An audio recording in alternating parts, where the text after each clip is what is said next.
नमस्कार साथियों, कैसे हो सभी। आज देखो मैंने यहाँ लिखा है जय हिंद जय भारत। इसका रीजन आप सभी को पता होगा। वैसे तो अपने लिए तो ऑलवेज ही होता है इंडियंस के लिए जय हिंद जय भारत, बट पाकिस्तान को कल इंडिया के अपनी आर्मी ने उनको नस्ते नाबूद कर दिया। सिर्फ 4 राफेल उनके एरिया में घुस के 9 जगह जहां आतंकी को तैयार किया जाता था अपने देश पे हमला करने के लिए, तो उनके वहां जो आवाज था उनका, जहां तस्कर लोगों को ट्रेनिंग दी जाती थी कि ऐसे आतंकी है, ये है, वो है, वहां उनको इतना नस्ते नाबूद किया गया है कल, उनके उड़ा दिया गया उनको। मैं अपनी लैंग्वेज में बोलूँ तो उनको घर में घुस के मार डाला उनको, और नस्ते नाबूद एक हो गए। पाकिस्तान बोलने लायक नहीं रहा। इसी के साथ में अपने टॉपिक में आ गया अपन। देखो यहाँ मैं आपके लिए आज टॉपिक लेके आया हूँ sides and indices. Sides and indices बहुत इंपॉर्टेंट टॉपिक है। ये अपने सिर्फ स्कूल लाइफ में नहीं है। स्कूल लाइफ में तो देखो ये चैप्टर था, एक chapter number 7, sorry class 7 chapter number 11, उसका नाम था एक्सपोनेंट पावर, जिसको आप ये भी बोल सकते हो पावर एंड एक्सपोन्स। पावर एंड एक्सपोन्स ये सभी ने देखा होगा, जो भी स्कूल लाइफ में है उनको भी पता है कि अपने एक चैप्टर चलता है class 7 chapter number 11। Chapter number 11 ये पूरा चैप्टर वहां चलता है, पावर एंड एक्सपोन्स। इसको ही कंपटीशन में बोला गया सेट्स एंड इंडिसेस। ये जो देखो सेट्स लिखा हुआ ना, ये 7th क्लास में है, बट ये इंडाइसिस है ना, जो इंडाइसिस है उसी को बोला जाता है एक्सपोनेंट्स। अब आप बोलोगे सर ये एक्सपोनेंट्स होता है क्या वास्तव में? तो देखो एक्सपोनेंट्स क्या होता है कि एक्सपोनेंट्स यहाँ देखो सभी, यहाँ मैंने एक लिखा a पावर 5, a पावर 5, यदि मैंने ये लिखा a पावर 5, तो जो आपकी ये a लिखा हुआ है इसको हम बोलेंगे बेस। ये बेस को हम हिंदी में बोलते हैं आधार। और जो यहाँ 5 लिखा हुआ है ये होता है आपका पावर। पावर वो वाली नहीं कि आप बोलोगे तो पावर ये वाली, पावर का मतलब है घात। अब जो ये पूरा टर्म लिखा हुआ है आपके पास में a पावर 5, a पावर 5, इसी को हम बोलते हैं इंडाइसिस, और इसी को 7th क्लास में बोला गया है एक्सपोनेंट्स। इसी को 7th क्लास में क्या बोला गया है? एक्सपोनेंट्स। तो अपना टॉपिक आज का यही है साइड्स एंड इंडाइसिस। अब साइड्स एंड इंडाइसिस की आप लोगों की जरूरत क्या पड़ी इस टॉपिक की, क्यों हम इसको काम में लेके बार बार? तो देखो मैंने आपको बोला कि आप a को 24 टाइम्स मल्टीप्लाई कीजिए। मैंने आपको बोला a को आप 101 टाइम मल्टीप्लाई कीजिए, तो आप क्या करोगे? आप लिखते बैठ जाओगे a multiply a multiply a multiply a multiply, फिर लिखते जाओगे आप। बट साइड्स एंड इंडाइसिस ने क्या किया? इसको शॉर्ट बना दिया। इसको शॉर्ट ऐसे बना दिया कि उसको पता है कि a का रिपीटेशन हो रहा है, तो क्यों ना मैं इसको लिख दूं a मल्टीप्लाई, जैसे मैंने आपको बोला 101 टाइम इसको मल्टीप्लाई कीजिए। आपको ये होगी, उसने बोला सर a मल्टीप्लाई a, और इसको आप मल्टीप्लाई करते जाइए n टाइम्स तक। कितने टाइम्स तक? n टाइम्स, यानी n बार होना चाहिए इसको। तो देखो इंडाइसिस ने क्या किया कि एक कंटिन्यू चल रहा है, बेस हमारा सेम है, तो बेस हमारा सेम है, तो मैंने लिखा यहाँ a, और कितने टाइम्स मल्टीप्लाई कर रहा है? 101 टाइम, तो ये भी पावर में आ गया। तो ये होता है अपना इंडाइसिस, इसी को बोलते हैं एक्सपोनेंट्स। यहाँ लिखा हुआ a power n, a power n। देखो a को, इसका मतलब होता है a को n टाइम मल्टीप्लाई किया। आपने पढ़ा होगा मैंने स्क्वायर क्यूब में लिखा था आपको कि लिखा हुआ 2 स्क्वायर, तो मैं इसको बोलूंगा 2 मल्टीप्लाई। देखो 2 को कितने टाइम मल्टीप्लाई किया? 2 टाइम्स। यदि मैंने लिखा 2 पावर 3, तो मैंने 2 को कितने टाइम मल्टीप्लाई किया? 3 टाइम्स। ये तो मतलब होता है इसका बेसिक था कि a को आप 101 टाइम मल्टीप्लाई कीजिए, a को आप n टाइम मल्टीप्लाई कीजिए। तो इसको सोर्स बनाने के लिए हमें इंडाइसिस की जरूरत पड़ी। अब इंडाइसिस के हम कुछ बेसिक रूल देखेंगे आज की क्लास में, वो सबको लर्न होने चाहिए। देखो ये टॉपिक अपना इतना इंपॉर्टेंट है, इसके रेलवे में क्वेश्चन पूछे जाते हैं, जो भी एग्जाम चलेंगे आपके एनटीपीसी, आरआरबी, डी ग्रुप, और जो भी सीजीएल वगैरह के एग्जाम होते हैं, एसएससी में इसका एक क्वेश्चन ऑलवेज डाला जाता है। नॉर्मली एक क्वेश्चन इसका डाला जाता है। यूपीएससी के एग्जाम में इसका एक क्वेश्चन डाला जाता है, बट ये एक क्वेश्चन अभी आप सोच रहे हो एक क्वेश्चन के लिए पूरा टॉपिक क्यों पढ़े? बट पूरा टॉपिक पढ़ने से आपकी कैलकुलेशन काफी इजी करता है ये टॉपिक। जैसे जो भी under root, square root, fifth root निकालने वाले क्वेश्चन होते हैं वो इसी टॉपिक से हम सोल्व करेंगे। तो अपना ज्यादा टाइम ना खराब करके मैं आप लोगों को डायरेक्ट इसके लॉज पढ़ाता हूँ। देखो लॉज पढ़ाने रूल पढ़ा रहा हूँ, तो रूल को आप सब लर्न करोगे। रूल लर्न करोगे तो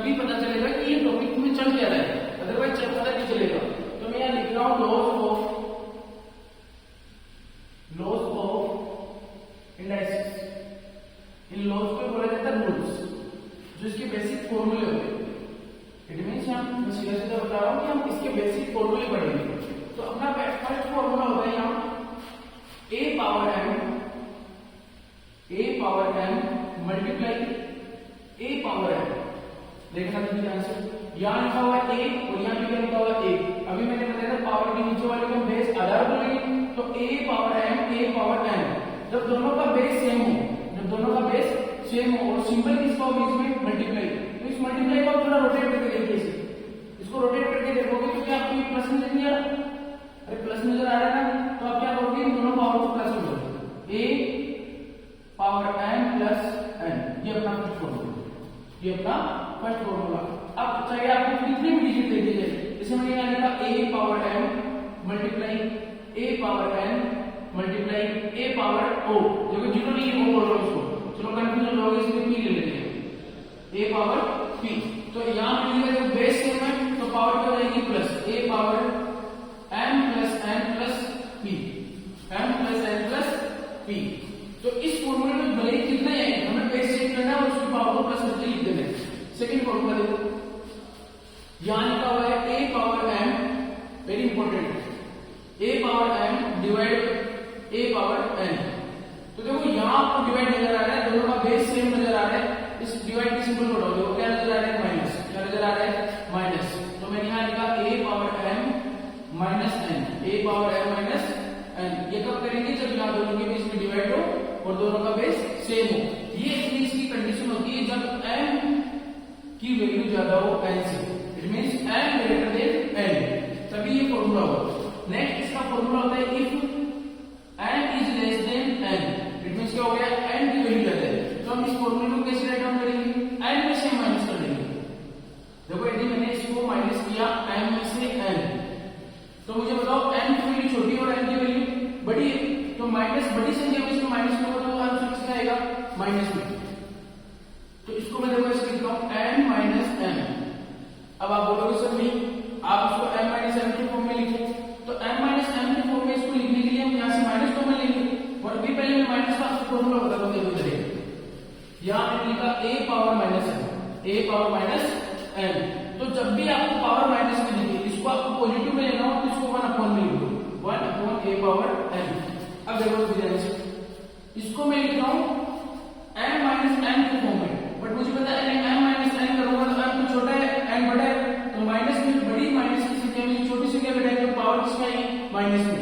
तो मैं इसको और क्या लिख सकता हूँ, इसको मैं लिख सकता हूँ, यहाँ लिख रहा हूँ 1 upon a m minus n। ये कब आएगा जब m is greater than n। अब इसकी थर्ड कंडीशन होती है m is equal to n।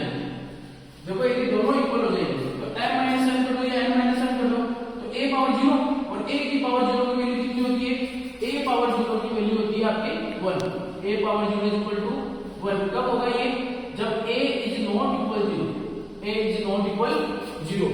उस पे आगे चर्चा करेंगे नहीं आगे। तो ये अपना बना गया, देखो इसके 3 फॉर्मूले हैं, काफी इंपॉर्टेंट है, डायरेक्ट कैलकुलेशन। अगले फॉर्मूले में अपन चलते हैं, तो यहाँ देखो सी ऑप्शन, सी पर लिखा हुआ है a पावर माइनस n, इसको पॉजिटिव बनाना है तो 1 अपॉन में लिख दो। यहाँ देखो किसी भी नंबर की पावर यदि 0, किसी भी नंबर की पावर यदि 0 तो उसकी ऑलवेज वैल्यू क्या होगी 1, बट कंडीशन क्या है वो नंबर कभी 0 नहीं होना चाहिए। अब आप बोलोगे सर वो 0 नंबर हो गया तो क्या करेंगे, यदि a की वैल्यू 0 होगी सर तो 0 की पावर 0, 0 की पावर 0 का मतलब हो गया कि वो इनफाइनाइट है, वो क्या है इनफाइनाइट है और अपरिभाषित है, उसको परिभाषित नहीं किया जा सकता। एक बार आप इसका स्क्रीनशॉट लीजिए ताकि मैं इसको हटा दूं, आराम से स्क्रीनशॉट लीजिए, फिर आगे आप फॉर्मूले लिखते हैं। यहाँ देखो ई फॉर्मूला मैंने लिखा a power m whole power n। तो देखो सभी क्या ब्रैकेट के बाद जो भी लिखा होता है उसको आज तक आपने मल्टीप्लाई किया और उसको मल्टीप्लाई किया तो आगे कैसे करेंगे, हम यहाँ लिखेंगे a पावर इन दोनों को मल्टीप्लाई करो m मल्टीप्लाई n, ये अपना इसका अगला फॉर्मूला है। यदि लिखा हुआ है a power m whole power n तो a power m multiply n। Next formula आपके सामने लिखा हुआ है, यदि मैंने लिखा a multiply b multiply c it whole power n। अब देखो बेस सभी अलग अलग, ए या बी या सी, तो मींस यहाँ पे कोई ना कोई नंबर है जो तीनों अलग अलग है, सेम नहीं है। तो हम क्या करेंगे, इस n पावर को एक बार a के ऊपर लिख देंगे, एक बार b के ऊपर और एक बार c के ऊपर, तो कैलकुलेशन इजी हो जाएगी। a power n multiply b power n multiply c power n। अब देखो कभी कभी ऐसे भी आ सकता है कि आपको ये फॉर्म दे रखा हो बट कैलकुलेशन इससे इजी हो रही है, तो इस फॉर्म को इस फॉर्म में कन्वर्ट कर देंगे। फिर नेक्स्ट फॉर्मूला अपना यहां मैंने लिखा a upon b whole power n, whole power n। तो देखो वही है सेम, यहां दोनों का बेस सेम है, दोनों का बेस अलग अलग है, दोनों का बेस अलग अलग है। तो इस पावर को एक बार a के ऊपर लिख दीजिए और इस पावर को एक बार b के ऊपर लिख दीजिए। तो मैं यहां लिखूंगा a power n upon b power n। क्या यहां तक सबको क्लियर है? एक बार इसका स्क्रीनशॉट लीजिए सभी, ले लिया हुआ स्क्रीनशॉट। तो देखो अगला फॉर्मूला, इसका अगला फॉर्मूला है अपना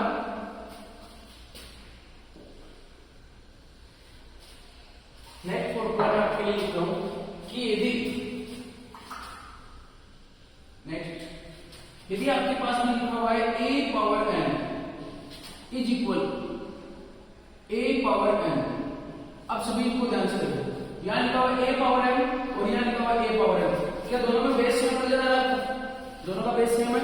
अब बोलोगे सर दोनों का बेस सेम है बट दोनों की पावर अलग अलग है, तो दोनों की जब पावर अलग अलग हो तो इन दोनों इसका मतलब हो गया कि जो ये पावर लिखी हुई है वो भी एक दूसरे के इक्वल है। ये अपना फॉर्मूला हो गया।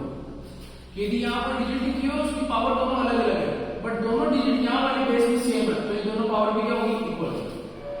नेक्स्ट मेरा फॉर्मूला लिखा हुआ है, यदि मैंने लिखा a power m is equal b power m, b power m।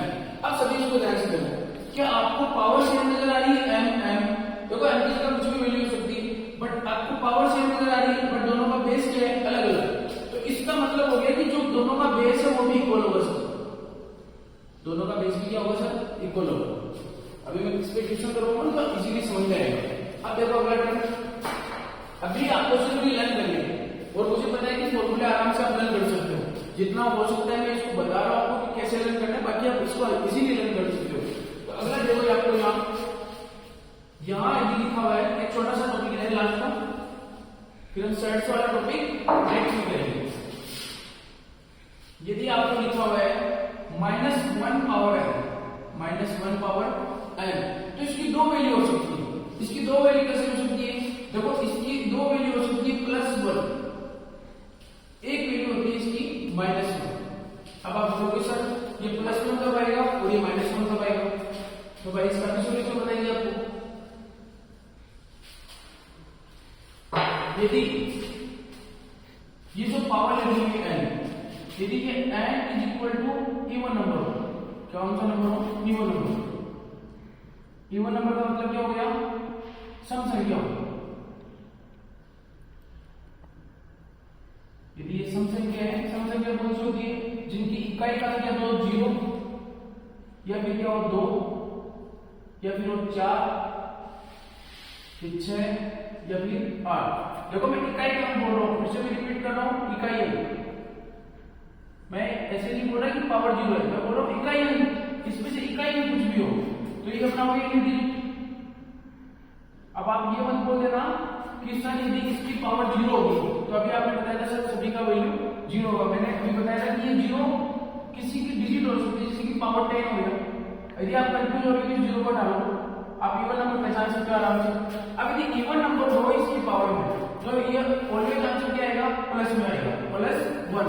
यदि मैंने लिखा n is equal to odd number, यदि जो आपको पावर दी हुई है वो यदि ओड नंबर है, विषम संख्या है, तो विषम संख्या क्या क्या होती है बताओ? विषम संख्या होती है सर 1 3 5 7 9, ये हमारी विषम संख्या होती है सर। अब यदि पावर यहाँ ओड नंबर है तब तो आंसर माइनस में आएगा, यदि पावर इवन नंबर तो आंसर किस में आएगा? प्लस में आएगा। यदि मैंने आपको एक क्वेश्चन दिया -a पावर 6, तो मुझे आप इसका आंसर कमेंट बॉक्स में करोगे, ए ऑप्शन लगाओगे। यदि मैंने आपको एक क्वेश्चन दिया -a पावर 13, तो इसका आंसर भी आप मुझे कमेंट बॉक्स में करोगे। आज के फॉर्मूले इंडाइसिस के सिर्फ इंडाइसिस वाले फॉर्मूले बताए, सर्ट्स वाले फॉर्मूले जब बताऊंगा तो पूरा चैप्टर थोड़ा बहुत माइंड में आएगा। उससे पहले हम क्या करेंगे कि इससे जैसे मैंने फॉर्मूले लिखे आपको, तो फॉर्मूले लिखने से पहले आपको मेरी स्क्वायर रूट वाली क्लास देख लेना, क्यूब एंड क्यूब रूट वाली देख लेना। यदि आप क्लास नहीं भी देख पाते हो, आपके पास इतना टाइम नहीं है, तो आप मैं बता रहा हूँ आपको कि आप 1 से लेके 20 तक तो लेना लर्न स्क्वायर और 1 से लेके 15 तक लर्न कर लेना क्यूब। वो लर्न करने के बाद में आपको इनके बेसिक जो क्वेश्चन होते हैं उन क्वेश्चन पे लेके चलेंगे। उसके बाद में मैं आपको इस टॉपिक के इतने सारे क्वेश्चन करवाऊंगा कि आपका पूरा चैप्टर आपका यही सॉल्व हो जाएगा, ना तो आपको प्रैक्टिस की जरूरत है। हाँ, जो मैं आपको प्रैक्टिस करा रहा हूँ उन्हें वापस प्रैक्टिस कर लीजिए। उसके बाद में हम क्या करेंगे, जैसे ही अपना टॉपिक क्लियर होगा, जैसे अपना टॉपिक क्लियर होगा आपको एक शीट अवेलेबल करा दी जाएगी, उस शीट से आप क्वेश्चन निकालने की कोशिश कीजिए। और मैं फिर से रिपीट कर रहा हूँ, अभी देखो मेरे चैनल पे बहुत सारे ऐसे कमेंट आ रहे हैं कि सर वॉइस प्रॉब्लम हो रहा है। मैं एक्सेप्ट करता हूँ उस गलती को कि अभी मेरे पास में माइक अवेलेबल नहीं है। जैसे मैं घर जाऊंगा तो मैं कोशिश करूंगा कि आपके लिए अभी इस बोर्ड पे पढ़ा रहे हम कोशिश करेंगे कि डिजिटल बोर्ड पे क्लास लीजिए। उसके बाद जो माइक वाली प्रॉब्लम है, वो माइक वाली प्रॉब्लम भी जल्दी सोल्व हो जाएगी। आप डेट एक नोट कर लीजिए, डेट 1 जून 2025, 1 जून 2025। उस दिन हमारी जो क्लास लगेगी, उस दिन मैं पहले आपको बताऊंगा कि हमारी जो क्लासेस लगेगी यूट्यूब पे वो कौन कौन से एग्जाम के लिए सेटिस्फाई है, कौन कौन से एग्जाम को वेरीफाई कर दिए। और उस क्लासेस में आपको इतना प्रैक्टिस करवाया जाएगा कि आप उन क्लासों को देखोगे ना तो आपको खुद को आइडिया हो जाएगा कि वास्तव में हमें सर जो कंटेंट प्रोवाइड कर रहे हैं वो कंटेंट किसी टीचर को जब आप पैसे देके या किसी कोचिंग में आप एडमिशन लेके पैसे देके जो कंटेंट खरीदते हो, वहां से जो कंटेंट स्टडी करते हो वो आपको यूट्यूब पे मिल रहा है। तो आप अभी के लिए थोड़ा देरी बनाए रखें। मेरी वॉइस जैसे माइक आएगा तो आपको क्लियर सुनाई देगी। मैं अभी के लिए आपको इतना ही बोलना चाहता हूँ, थोड़ा मेरे वर्क है इसलिए मैं आपको सर्च नहीं पढ़ा रहा हूँ। बट आप ये एनालिसिस वाले जो भी मैंने आपको लिखा है आज उनको लर्न कीजिए। इन दोनों के आंसर मुझे कमेंट बॉक्स में कीजिए। मिलते हैं अपन नेक्स्ट वीडियो में। Keep watching and thanks for your watching time. यदि वीडियो अच्छा लगा हो तो लाइक कीजिए, शेयर कीजिए, सब्सक्राइब कीजिए और थोड़ा सा देरी बनाए रखिए। मैं आपसे फिर से रिक्वेस्ट कर रहा हूँ, थोड़ा सा देरी बनाए रखिए, सब कुछ सोल्व होगा। जय हिंद, जय भारत।